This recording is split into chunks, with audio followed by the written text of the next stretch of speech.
This is described as the annual meeting of the Audit Committee of Northumberland County Council. So my name's Peter Topping. I'm the independent chair of the Audit Committee.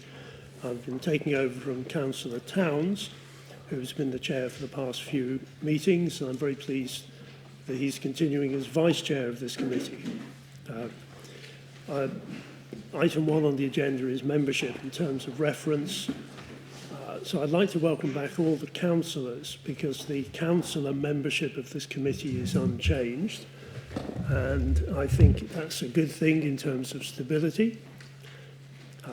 We have 2 new members of the committee who are new independent members, Stuart Green and James Hanna, and they're joining me as non-voting independent members of the committee. So I just wonder if, Dr. Green, would you like to say a few words just briefly of background introduction? Yes, certainly, Chair. Thank you. Very good morning to you. Good morning, everyone. My name's Stuart Green. I spend most of my time at the University of Durham for my sins. I look forward to working with you all. Thank you. And Mr. Hanna. Morning, everybody. Morning. Works. Yeah, I'm Jim Hanna. Call me Jim, please. Yeah, I'm a retired head teacher.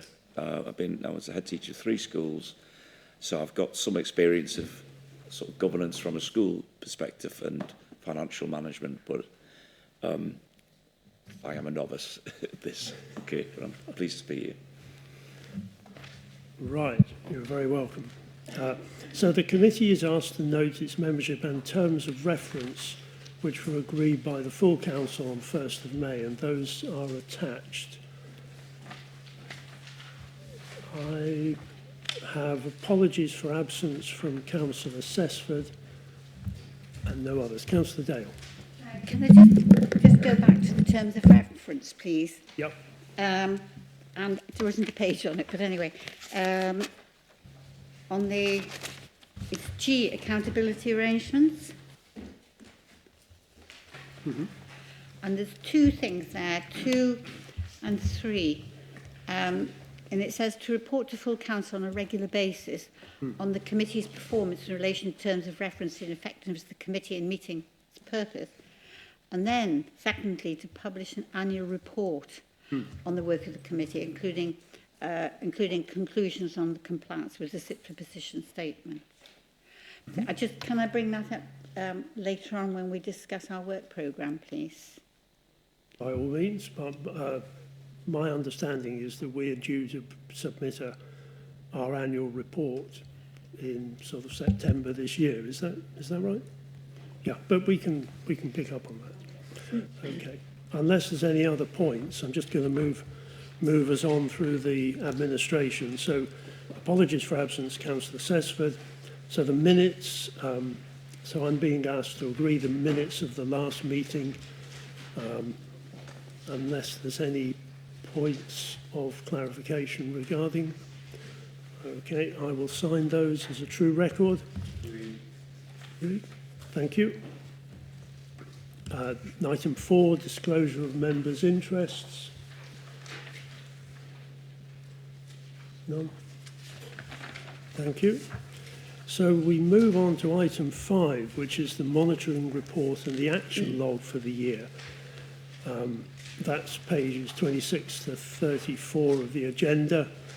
Now, the action list has got 13 items on it, and what I think we need to do is to move through some of those, because that's quite a long action list.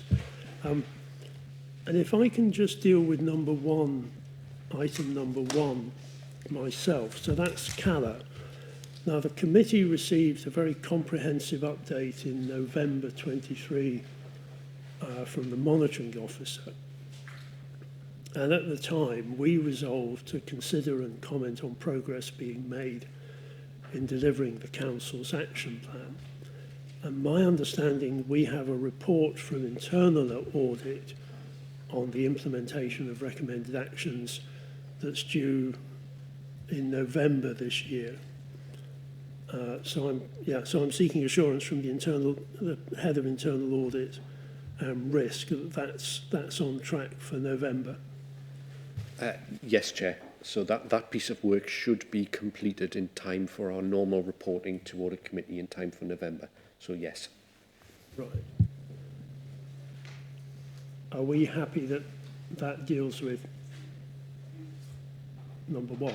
Councillor Jackson. Yeah, I mean, obviously months and months have gone by, and November still seems quite a long way forward. So I'll just suggest that, if it was completed before then, just bring it as soon as ever possible. That's all I would say. Yep, that's a helpful point. Yep, thank you for that. Items 2 and 3. Now I've been told that the monitoring officer reported to council in March regarding the issue of exit payments. And that report echoes what the Section 151 officer said to this committee in July last year, that the council has now put in place transparent and robust reporting and approval processes. I'm minded to say that unless there's any suggestions, that those action points have been met. But any observations? Yep. Thank you. Councillor Dale? Yep. Right. Okay. What else have we got? We've got... So number 4, that's been done, hasn't it? That's the... It has. Right. Number 5, action 5 is borderlands. Now I'm open to comment and suggestion on this. Councillor Jackson. Thank you. Yeah, I was just reviewing the terms of reference of the committee, and there is a specific item that it's our responsibility to review the governance and assurance arrangements for significant partnerships or collaboration. I'll put this in this category, and all we simply ask for is a report covering that in relation to borderlands. So I'm not quite sure why it's so difficult. Yep, I agree with your assessment of the terms of reference of the committee. Jan, can you help me? Yes, so members asked to see the assurance framework. That was circulated after the meeting at which it was requested. So if you want a report, Councillor Jackson, could you be clear about what you would want that report to cover? Because you've already had the actual assurance framework itself, and the assurance framework is agreed with government. So it has to be, it has to be submitted to government, and that includes the Scottish Government in the case of borderlands, for sign-off, and we cannot deviate from that assurance framework. So you've got the assurance framework. If there's any aspects of it that you want to have a report on, if you can guide me on what it is that you're looking for, then we'll endeavour to assist. No, thanks for that. And I mean, obviously, Councillor Dale was interested in making sure that we've got a proper handle on this. So we'll get back to you on that. Okay, thank you. Okay, thank you.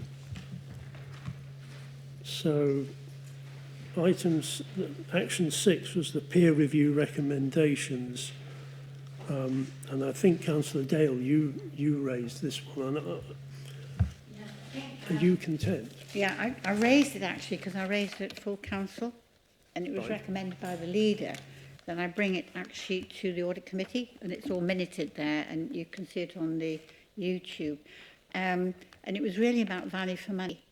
One of them that was raised by the peer review, and also the budget setting process, which probably is not the audit committee is probably not the place for it to be. It should maybe go to the economic scrutiny committee, because they obviously oversee the budget as the main overview and scrutiny committee.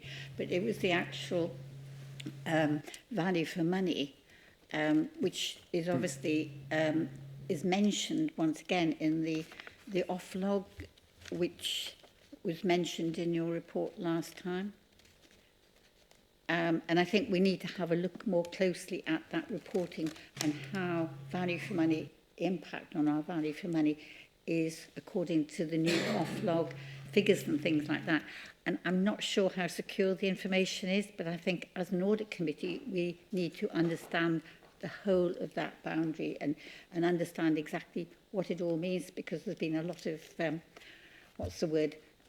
reporting back after the off-log figures were announced, and a lot of unsurety about the actual value of all the figures and where they stood and what was being taken into account. So I think we need better understanding, because if we are going to have figures thrown at us, which are, have an impact on value for money, then we need to understand exactly the background of what the government, what the figures are and why they're there. I'm going to invite the Section 151 officer. Thank you, Chair. I think there's two aspects to this. The first is the arrangements that we're putting in place to secure value for money. Mm-hmm. And the committee clearly will want assurance that those arrangements are robust. Yeah. And that was the subject of the report to Overview and Scrutiny Committee.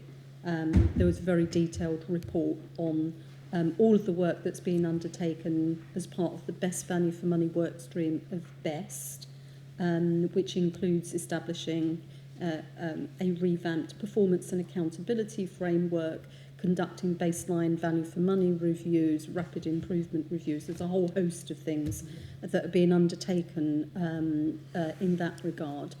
As far as off-log is concerned, there is a report coming to Cabinet. The performance report that normally comes to Cabinet has been expanded to include commentary on the off-log indicators. So if the committee wants to do some follow-up work after that report has been to Cabinet, then you can. But I should say that the off-log figures should be treated with extreme caution. They are not league tables. They are not comprehensive. The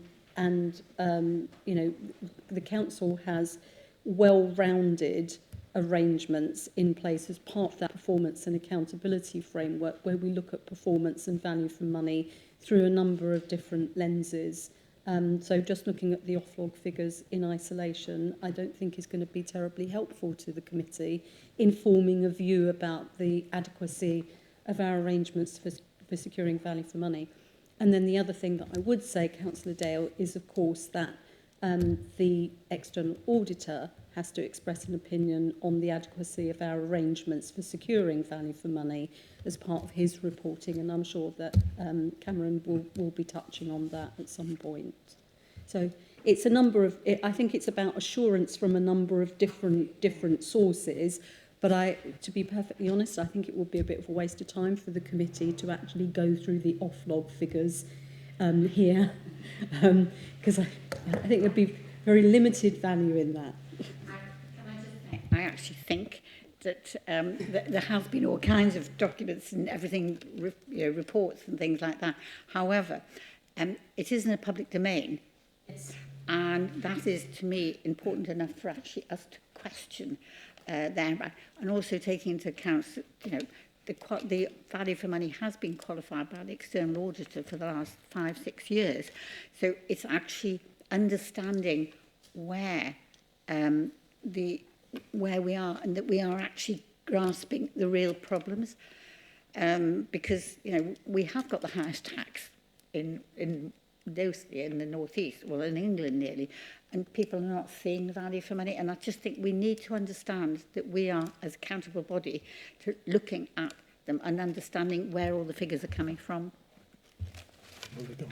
So yes, Chair. So if I may, Councillor Dale, it's not true that the external auditor has qualified has given us a qualified opinion for value for money for the last 5 or 6 years, because he hasn't yet issued an opinion for the last 3 years. We have, although before. Clearly, that's a matter for Cameron.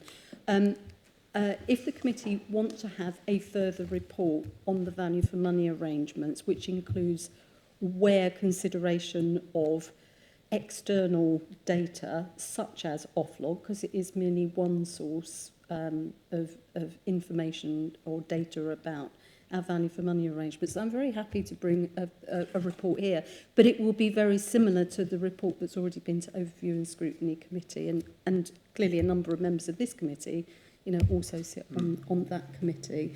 If you want something more than that, then perhaps that's something we could sort of discuss and agree offline.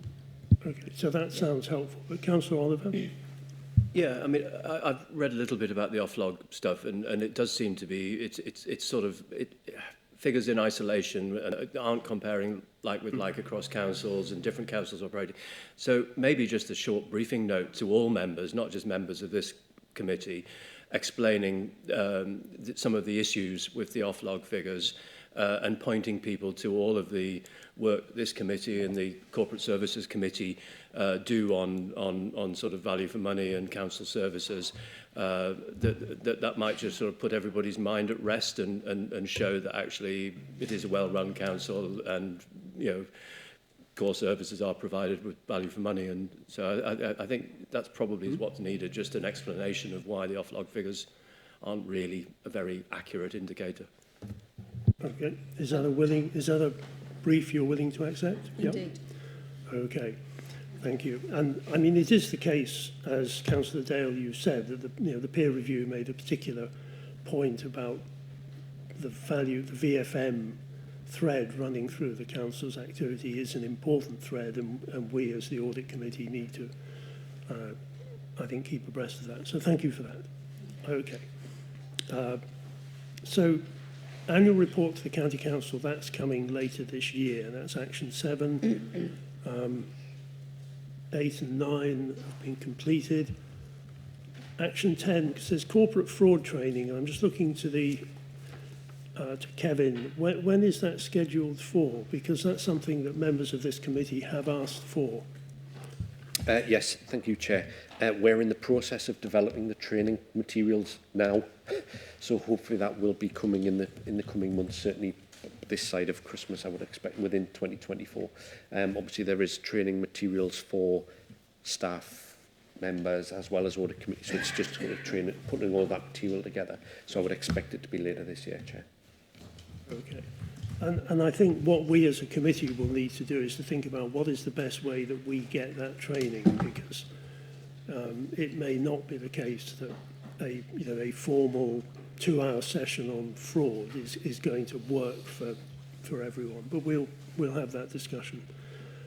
Okay, so the draft annual governance statement. Sorry. Sorry. Sorry, it was just a slightly flippant comment that maybe we change the name of that training, because it sounds like we're being taught how to commit fraud. Yes, right. Anti-fraud. Anti-fraud training. Right, good point. Thank you. Right, I don't have anything else on the action plan, but I think what we do need to do is to keep moving through it and not to get stuck on things. Councillor Dale, you wanted the last word.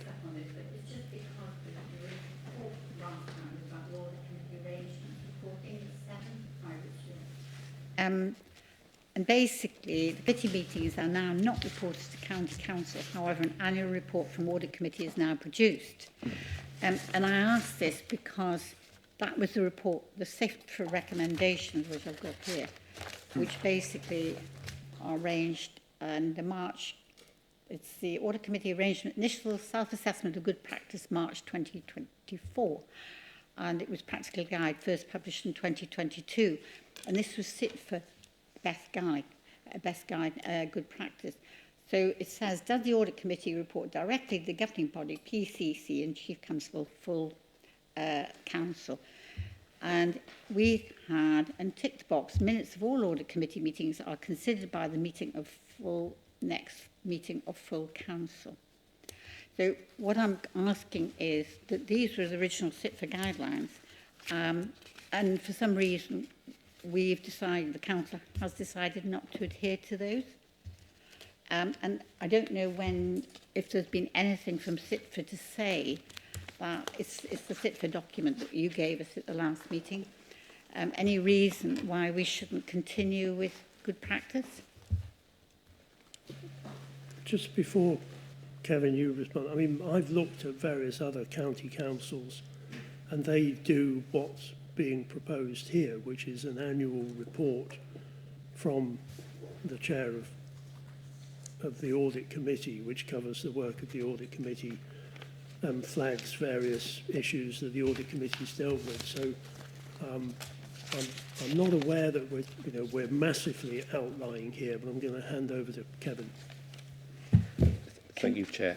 Yes, I'd agree, and I wouldn't suggest that we are not following SIPFA's guidance. I think the reporting to full council we do by means of an annual report, and obviously committee will remember as I think the Chair mentioned earlier, we agreed that report in September last year, and it was presented to the council meeting in November, and I think it would probably be similar reporting time frame this year, where audit committee present that report to full council, demonstrate how it meets its terms of reference and how it's performed. I think the reporting of committee minutes to council, as the Chair's outlined, is something that happened here within Northumberland, and it's not a requirement as such. And I gather that the decision was taken a little time ago that practice was to cease for all committee minutes to council, not just audit committee. But I don't think that stops audit committee being adherent to SIPFA's guidelines. I'm going to ask Councillor Grimshaw to come in and then back to you, Councillor Dale. Councillor Grimshaw. Thank you very much. I actually agree with Councillor Dale, because I've had many residents telephone me, spoken to them, and they think that we're hiding something because it's not, these aren't going on a regular basis to the full council. So I agree wholeheartedly, and I'm sure we could look at it again, because I think the audit committee is vitally important, and we're open and transparent to the members that we represent. So I totally agree with Councillor Dale by putting it back on the council agenda. Thank you, Chair. Right. Any other views? Otherwise, I'm going to go back to Councillor Dale. Sorry about that. Councillor Oliver. There was a lot of discussion in the sort of governance reviews about this sort of thing, I think, and my view is that simply reporting, I mean, the council, the minutes of every meeting are available on the website, so any member of the public or any councillor can go and find those minutes if he or she wishes to spend our council meetings, which are fairly infrequent, going through minutes that have already been approved by that committee, I think is a total waste of time. So I'm afraid I would disagree with Councillor Dale and Grimshaw on that. Thank you. Right. Yeah, can I Dale, just say, final I just word. think we need to look at the Constitution again, because the Constitution is clear. The accountability arrangements is to report to full council on a regular basis on the committee's performance in relation to the terms of reference, the effectiveness of the committee in meeting its purpose. And then secondly, which is number 3, to publish an annual report on the work of the committee, including a conclusion on the compliance with the SIPFA position statement. So what I'm trying to say is that's what the terms of reference say as far as accountability is concerned. That's what SIPFA has. So I just wanted everybody to understand the position. So we need to look at the Constitution again, I would presume, and reword it. But that Constitution was agreed by full council. I think what we'll do is we'll take this away and have a think. I absolutely take the point that there's no point in minutes, particularly in the age of the internet. There's no point in minutes just being talked through at a busy council meeting. But I recognise the point Councillor Grimshaw and Councillor Dale you made about transparency. So we'll have a think. But I think the default position is that we will produce an annual report, I think, which we'll consider at the July meeting. Is that right? And that will go to full county council in their September meeting. Yeah, November. Right. Now, unless there's anything else, we spent quite a lot of time on the action list. So we're going to move on to the main agenda items, and this is primarily a sort of the Kevin McDonald show this morning, because most of the reports are from our head of internal audit. Right. So, agenda item 8. So this is the opinion of the head of internal audit and risk management on the adequacy and effectiveness of governance, risk management and control. So I'm going to hand over to Kevin, but one of the things I do want you to cover, please, is that this year you've put the opinion at reasonable and last year you put it at limited. So I'm interested, and I think the committee should be interested in why that adjustment has been made. Right, over to you. Thank you, Chair, and apologies that it is my show this morning. I apologise in advance. Yes, this is by annual opinion, which committee will be used to reading each May, and I have to provide that opinion to you on the basis of the work that myself and the team have undertaken during the 2023-24 year. As the Chair has mentioned, there is no guidance on how I deliver that opinion. There is no guidance on how that opinion is formed. It is up to each internal audit, head of internal audit to form that view. Previously, we've had a different arrangement, and some years ago, I sort of changed that to mirror our internal audit reporting assurance opinion levels, where we have substantial, reasonable, limited, and no. The Chair is quite correct. Last year's annual opinion was a limited assurance overall, and the opinion for 2023-24 I've given reasonable. The opinion document, which sort of starts on page 39 and in essence on page 41, provides more of the detail and the evidence around why I've come to that opinion. See, members of the committee will be aware some of the governance issues that the council was facing in earlier years. And reflecting on the work of the team that I've undertaken, and I can only speak and deliver an opinion on work that I and the team have undertaken and that I can evidence. Looking at the opinion levels of the work that we've undertaken, which is shown on page 51 of the report, where we just provide the opinion levels on every piece of work we've done, all of the work that we've seen and experienced as we've been undertaking our work, is demonstrating that control environment, that framework of governance, risk management and control is in a better place during 23-24 than it was in the previous year, hence the increase in that assurance opinion overall. I think everyone within the organisation acknowledges that we are not there yet. There is more work to do in terms of that framework. So obviously the substantial is the aim at some point in time, but that's a journey that the organisation is on as we continue to strengthen our governance arrangements. So the report takes through all of the different sources, if you like, that I'm using to provide that opinion, which I hope, as the committee reads that, it's understandable as to why I've come to that opinion. I do provide a sort of a short summary in terms of the three aspects, in terms of governance, in terms of risk management and in terms of control, which leads me to that general conclusion. And then the rest of the report, Chair, just talks through some of our findings, outcomes from the 23-24 year, which contributes to that opinion. And then at the back, some of our, the team's performance data, which continues to be really positive, which is great.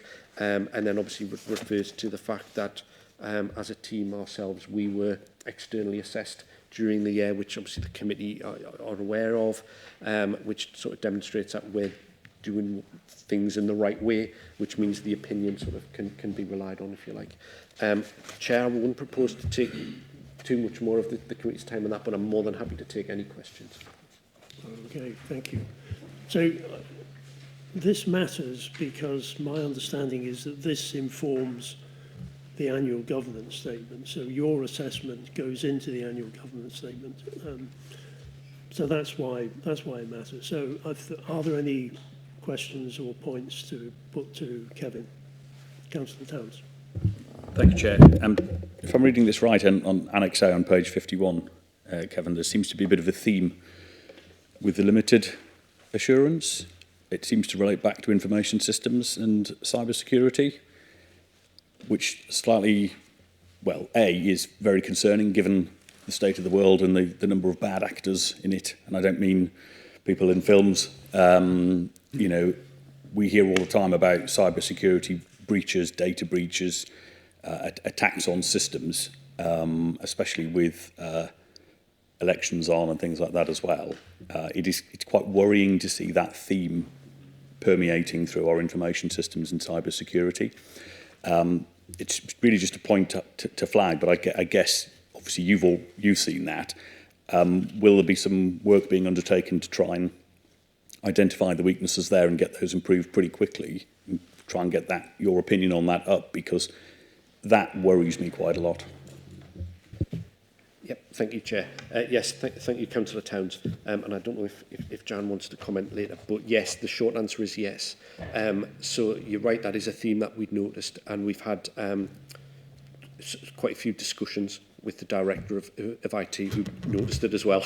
And it's obviously a matter that he wishes to put right.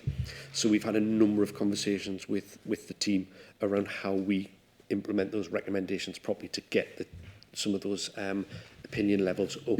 We've already, through part of our normal follow-up work, seen that some of those actions have been implemented. So I'm not sitting here worried. I need to convey that to the committee. I'm seeing action being taken.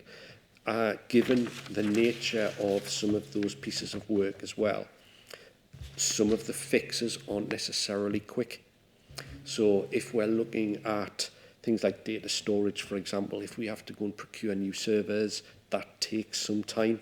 So some of the recommendations aren't necessarily a quick. I know I've been asked in committee before, if we have a high priority recommendation, does that mean it would be implemented in a certain time frame? Sometimes it doesn't quite work like that. So there are sometimes some bigger issues at hand. But I am assured by the implementation of the recommendations within the team, and what we've agreed is that we will undertake follow-up pieces of work to those audits during this year to hopefully then be able to provide those amended assurance levels. Yeah. Councillor Towns? Sorry, through you, Chair. Just to clarify on that final point you made there, Kevin, that will come back to us, will it? Because I think we'd all quite like to see, you know, as I say, there's a clear theme. I think we'd all just quite like to see that things are being implemented to bring a different opinion next time around. Through you, Chair, yes, absolutely. So obviously later on the agenda we have the key outcomes report. So all of these pieces of work, as with all other audits, once are completed, will come back through the committee, so you get to see the revised opinion levels. Yes. Okay, I think that's helpful. Sorry, Councillor Dale. Yeah, can I just add, Councillor Towns is exactly. This actually has been ongoing, and it seems to be ongoing difficulties all the way through, I think since 2008. It's been highlighted as limited, and because actually the changing world out there and everything that's changing so quickly, for the actual whole department to catch up and get things right, is just a massive workload and a massive concern as well. But it has always been highlighted within the council that there has been all these changes ongoing and the difficulties, and that's why in some cases just been continued limited assurance. So, you know, this is going back a long way, but, you know, I know that they're working and that you're working with them, but it's always going to be something that's going to be difficult to manage because of changing world. And as the technology changes, the bad actors change, and we need to keep abreast of that. Sorry. Councillor Wallace. Yeah, thanks, Chair. I just quickly looked through my diary, but typical of me, I didn't note the date, so I can't give it. Jan may have it, but I am aware, being Shadow Cabinet Member for Community Safety, that there will be a training session held for all members, which will include the likes of cyber security, IT updates, and I think members will, I'll be honest, the discussions I had, it went over my head. It just, there is so much going on. It's really frightening. But I think members, I would certainly encourage them to come to that session that day, and you will see that the county is really taking all of this very, very seriously. Thank you. Right. Councillor, yes, Jan. Yeah, just to agree with everything that's been said. It is you know, a constantly evolving landscape, and keeping one step ahead, you know, is challenging, and it requires investment of time, but also investment of money. And it's one of the reasons why, when we were doing the senior management restructure last year, we created a new head of infrastructure role, technology role, within the IT directorate, to focus on exactly these issues. So I think we have that senior sort of resource in place, and we've also built some money into the capital programme for some of the investment that we need in upgrading our systems. And of course, some of this is about us moving, from having our own dedicated servers moving into the cloud, which is, you know, poses its own challenges. But I think Chris Thompson and his team are on top of it, and I think you will see some significant progress when Kevin reports later in the year. And if anybody wants any further information in the meantime, I'm sure Chris and his team will be really happy to provide it. Okay, thank you. So that was a good discussion. I think Councillor Town's original point was the results of the internal audit work continue to come back to this committee for review, and I think that's, we've agreed that it will, and that's a good point. Okay. So we move on to the annual draft statement of accounts.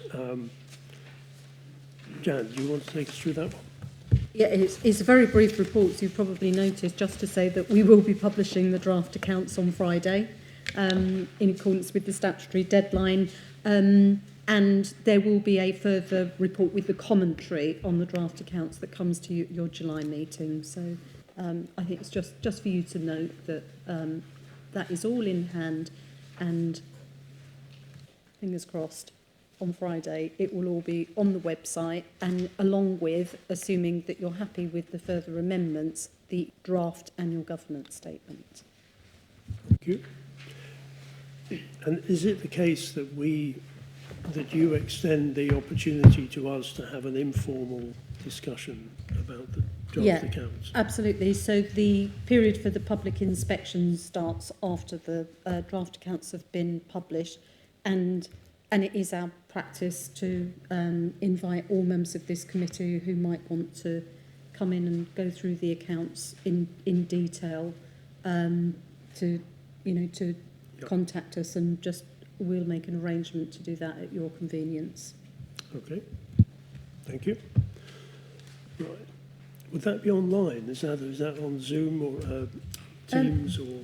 Normally we would do that face to face, but I'm sure we could facilitate it a virtual session if that was more convenient for members. Okay, Councillor Grimshaw. Thank you very much, Chair. Yes, I think obviously Jan's got a long way to travel and so down, but I think doing it via Teams would be, I think would suit virtually everyone in here. Some could do it collectively, and then there's a wealth of knowledge in there with regards to accounts, etc. So I'm sure that we could bounce off each other. Yep. I would like to propose it's on a Teams meeting, and then we could collectively go through them. Right, that would be helpful. Good.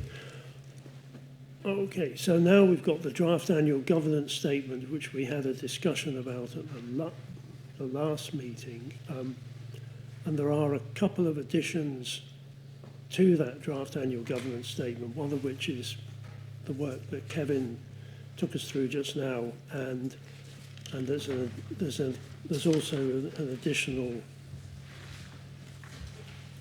piece of information, and we're being asked to approve the annual governance statement. So any points and discussion on that?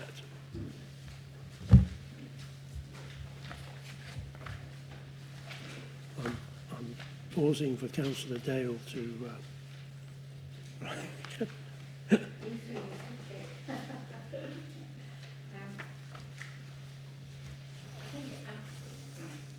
I do think that actually the reset is, I've looked at more detail, and I think that the some of the statements, some of them, how is the statement prepared?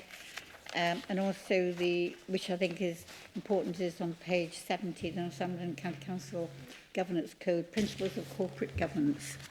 And I think that's it's something that actually I think is something that we should look at and regard every time we look at coming in the audit committee. Because actually, you know, there's 7 statements there, and I think actually that helps towards us as the audit committee doing our work. Okay. So there was an additional piece of information that was included, and I wondered if you... Page 33, Chair. Thank you. I wonder if you could just take us through that. Yes, happy to, Chair. So there has been a post-balance sheet event since the earlier draft was reported to the committee on the 31st of March, which members will be aware of, the transaction in relation to the Northumberland Energy Part 3. So this is just bringing the draft AGS up to date with that post-balance sheet event. Okay, thank you. Now, so we're being asked to approve this. So, Andrea, do we need to vote on this, or do I need a proposer and a seconder? Or? Right, so was someone, Councillor Oliver, proposing? Councillor Jackson seconding? Thank you. We're agreed? Yep, agreed. Right, good. So we now move to external audit and Cameron Waddell. So there are no papers. This is an oral update. Cameron. Just very, very quickly, Chair, we have fundamentally completed the accounts audit for 2021, 21-22, and 22-23 is significantly complete. We will need to bring update reports to this committee because since we issued audit completion reports, in particular for 2021, 21-22, we've found more errors in the accounts which have either been amended or not amended by Jan's team. But because we found errors in the accounts that have either been amended or not amended, we need to report them to you because you're those charged with governance and you'll need to approve those in terms of the amended accounts. So we're doing the final checking. We'll be drafting the reports. It'll be early July because the manager's off sick at the moment. In terms of 22-23, I think the last committee I briefed you that we had some issues around about the evaluation of the schools and the council's balance sheets. I think it'd be fair to say our valuer had a professional disagreement with the council's appointed valuer. Our valuer is involved in writing the guidance that the valuer should follow nationally. So on balance, I think Jan and her team decided that the answer wasn't the original valuation report you got from your valuer and has amended the accounts. That's quite a big amendment because obviously it impacts on the valuation of schools in your balance sheet. But we still need to agree that through and make sure it's in accordance with the guidance that needs to be followed, which we felt was quite straightforward. It doesn't make any difference to your usable reserves, by the way. It has no impact on the bottom line. It does have a big impact in the way that the schools are valued in your balance sheet, though, because there's some rules you've got to follow in terms of the split between land and the building, which should be it's set out in guidance, but your valuer had done it completely differently. John will correct me, I think it was meant to be 90-10, wasn't it? 90 building, 10 land. But your valuer had done 60-40 for some reason. So it's quite a big change. Beyond that, most of the rest of the 22-23 work's finished. The issues that were outstanding around about pensions have been addressed. You've got an updated report. We did eventually get the assurance that we required from the auditor of the pension fund as well, which is quite late. Beyond that, there's bits and topping and tailing, and we will need to bring a completion report to you, which we're aiming to bring. It'll be the July meeting. But the work is predominantly complete in terms of 22-23. It just needs final review and reporting. And VFM's just about there as well. We're just having a bit of a debate about what applies to which year and what constitute. You were talking about qualified, unqualified earlier. I just want to clarify that just now, actually, while I remember. In 1920, it's qualified or unqualified. But there was a change to the Code of Audit Practice the year after that. So the qualified, unqualified thing doesn't exist anymore. And it hasn't since that year. there's either significant weakness in arrangements that requires a recommendation, or there isn't. There could be a weakness that isn't significant, but we'll still make a recommendation, but that's different. So we're required to consider the National Audit Office guidance in framing that, and that gives some examples, which aren't exhaustive, of what would constitute a significant weakness. But that's down to auditor judgment and discussion that we will be having with, and have been having for some time with the Chief Executive, Jan, and others.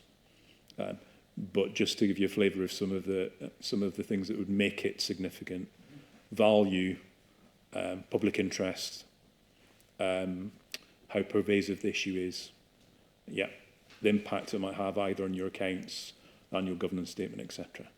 So something that's quite small that might be important to some people wouldn't necessarily mean it was a significant weakness. But at the same time, something that looks relatively small, but there's significant public interest that's caused quite a lot of problems, potentially could be a significant weakness. So it's not something you can just say yes, no, using a checklist. It's going to involve judgment, and that's something we will obviously need to discuss with the senior management team, which will then be reported through to the audit committee. Okay. Sorry, I don't.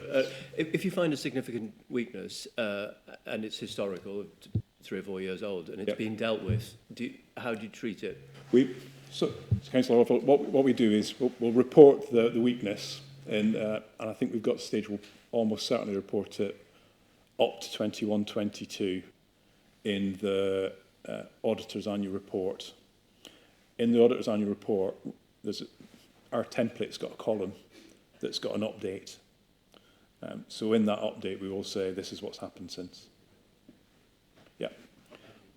It's slightly complicated because if you follow all your different reports that you've had over the last couple of years, and if you take the final one, I think that's of interest to us is the one about the exit packages. Not everything applies to every year, although some things do apply to every year. So it's just trying to unpick that, and it has to flow backwards to 1920, which is what's complicating matters a little bit.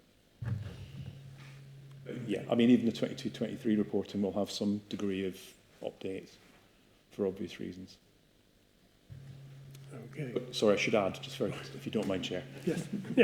These things keep popping into my head. I've said it before, I just want to reiterate it just now.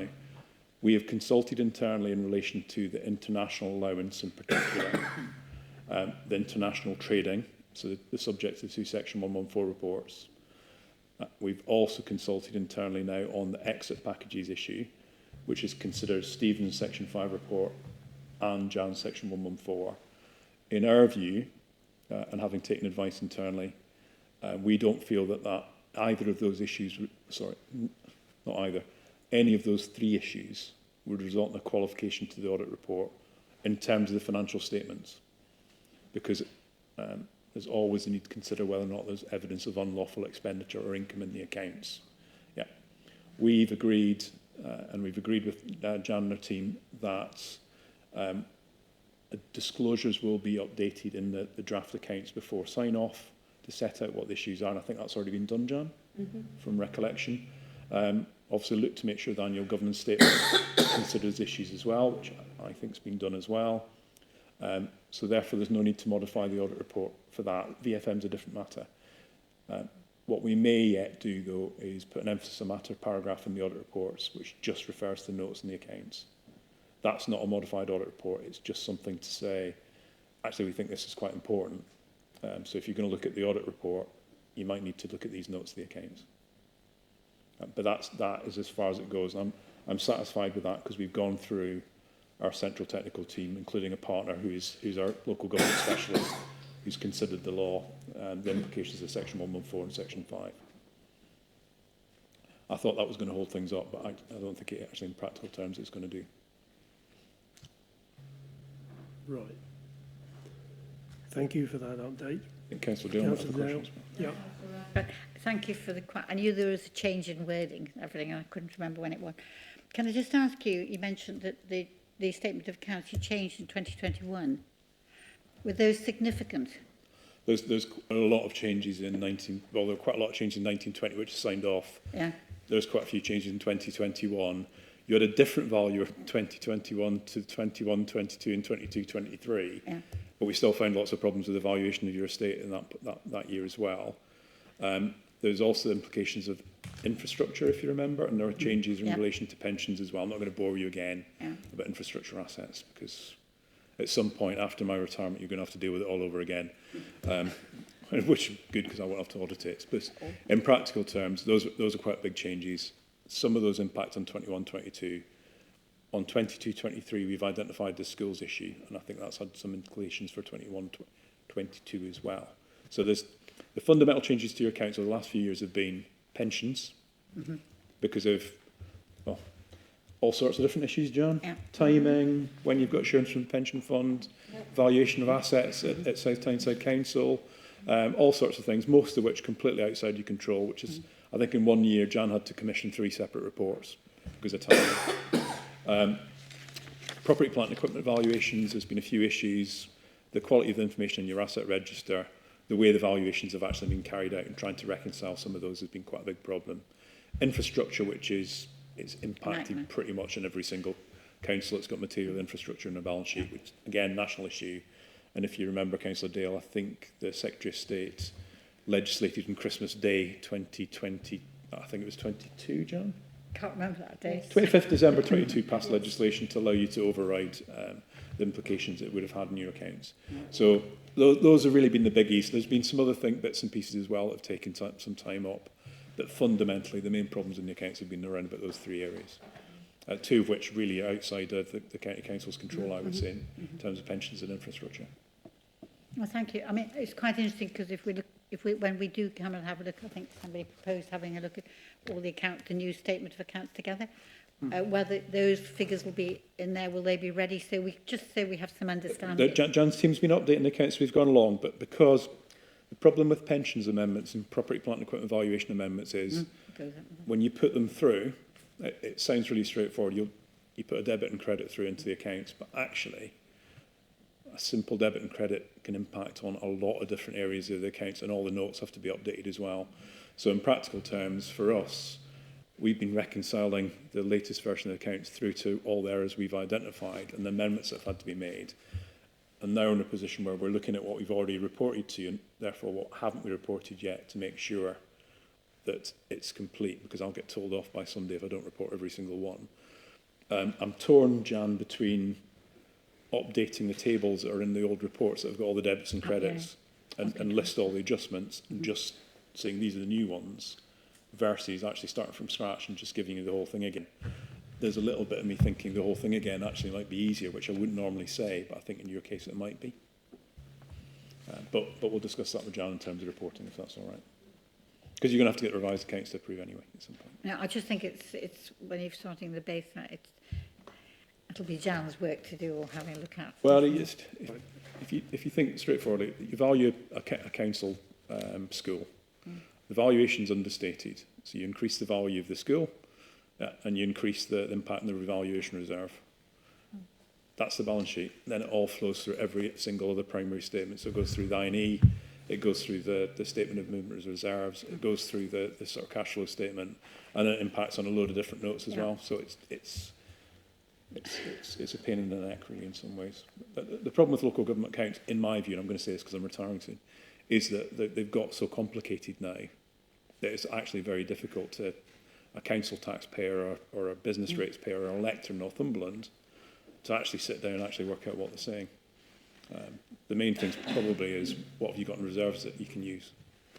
But actually, if you look at your I&E account, that's not in there. You have to look at the balance sheet, because I&E account's got a surplus that's based on a load of numbers that don't actually impact on council tax.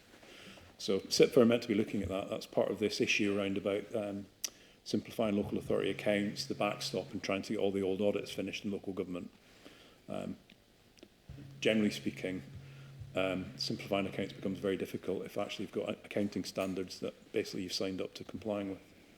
So I think that's a watch this space. So I might not be watching after the end of August. Can I just ask you, do you have to do advance accounts as well, statement of accounts, such as pension product?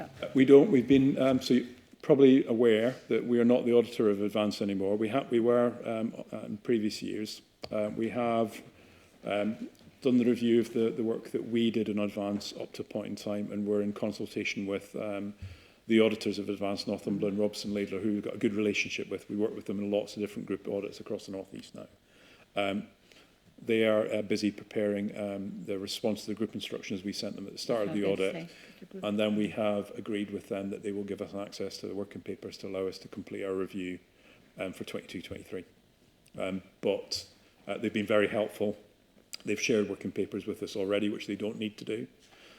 They could just say, you can have a look at our files, not share things. And in response to the areas where we said these are higher risk from a group council point of view, they've done quite a lot of work that we've been able to sort of rely on, essentially. We've done a little bit of top-up testing ourselves, just to be on the safe side, but that's done and complete. Because if you look at Advance's accounts, and then look at the council's group accounts, you'll see they're the big one is investment property, because that sits in Advance. You've only got a small balance in the council. So the valuation side of investment property can be quite complicated. Robson Laidler have done a lot of work in that area. We've reviewed that work, we're satisfied with what they've done, and we've done a little bit of top-up testing, using our own valuer as well, just to make sure that we're satisfied with the results. From recollection, I don't think we've spoken specifically to Jan about this yet, but we haven't identified any issues that we need to report in relation to that area, which is a good thing. Okay. Thank you very much. Thank you for that. Yeah. Right.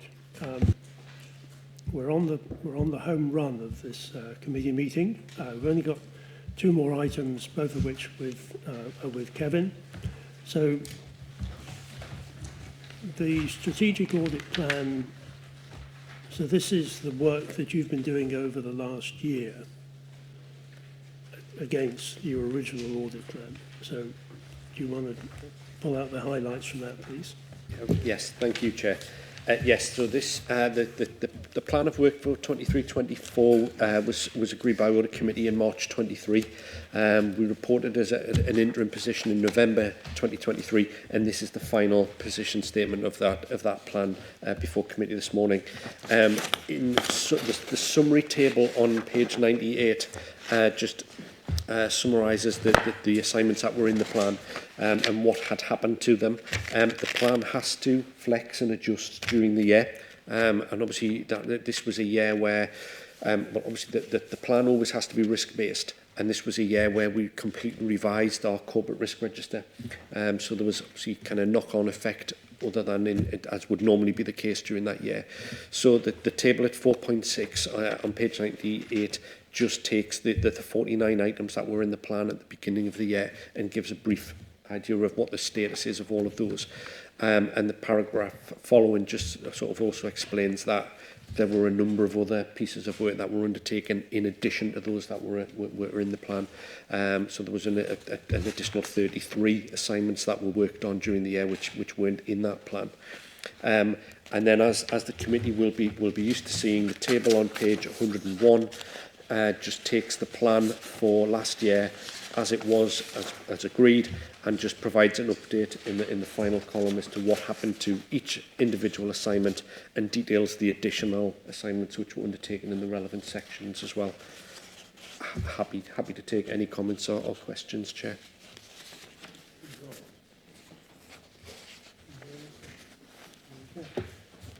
Kevin, I just have two quick questions. One by the council in terms of refreshing or reviewing or its corporate risk, its approach to risk, and there's a reference to the final piece of work, which is this corporate risk registers for the operational areas. And you say that work is near completion. I mean, can you give us any more specific on that? Yes, absolutely, Chair.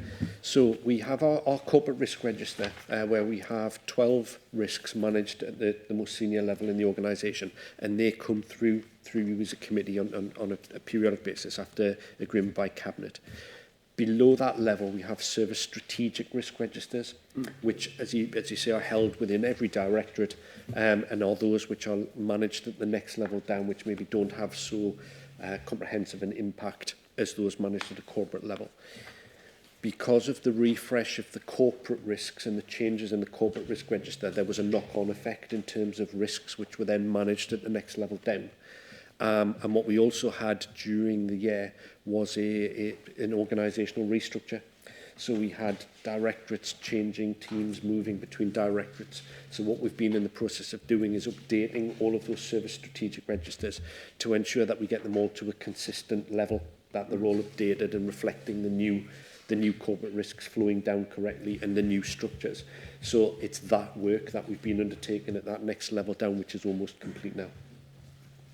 Okay. Right. Thank you. So we're just noting this. We don't have to do anything other than note it. So thank you for that. And as usual, Kevin, I mean, this, it's a comprehensive piece of work, and thank you for that. And then finally, item 11, these are the internal audit reports from the from a 6-month period, and you're just giving us a flavour or a bit more detail of them. So, over to you. Yes, thank you, Chair. So this is the key outcomes from the report. So this is the so what part which follows the previous report. So we did all the work. This is the outcomes of that, of some of those pieces of work. So in the normal fashion, Chair, we've just provided a summary information from audit assignments which we finalised during the previous 6 months between November 23 and April 24. And the table on page, which starts on page 119, just follows that same format, just a summary providing some of the information on what the audit found, some of the issues that we identified, the good practice we identified, and perhaps the most important point, coming back to some of the comments earlier, is what has happened since. What progress has been made since the audit was completed. In general, it's a good news message, Chair. We have, I think there's 9 pieces of work summarised in this report with a pin level, all of which are substantial or reasonable, which is great. But the report follows the normal format, as I say, Chair. We talk around some of the evidence checking that we've undertaken to ensure that the implementation of recommendations has been done and done effectively. And then finally, at the end, Chair, there's just a bit of an update on some of the other pieces of work that we've done that doesn't necessarily result in a report being issued. So it's normally, whether that be grant certification work or programme assurance work, where there isn't a report, but we've undertaken that work all the same. So we've just detailed that at the back, just to give the committee a full view of our findings, just to kind of keep in with that understanding of what we're finding when considering things like the annual opinion and the annual governance statement, that it's congruent with what I'm reporting to committee during the year. Again, Chair, I wouldn't propose to say any more, but happy to take any questions. Right, thank you. Any questions for our internal audit? Jim? It's not just asking, I could ask 100 questions actually today, but what's the SWIFT social care system? Because I've no idea what that is. Yes, thank you, Chair. So SWIFT is the management system which holds all the records for our social care users, and we're in the process of replacing that management information system at the moment. So SWIFT is just the name of the system that we use to manage all of our adult social care cases. Okay. Councillor Oliver? Similar sort of question, really. Just to clarify, adult services internal visit process, is that basically how it's all sort of visits to adult social care users are recorded and documented and acted on? Is that what that means?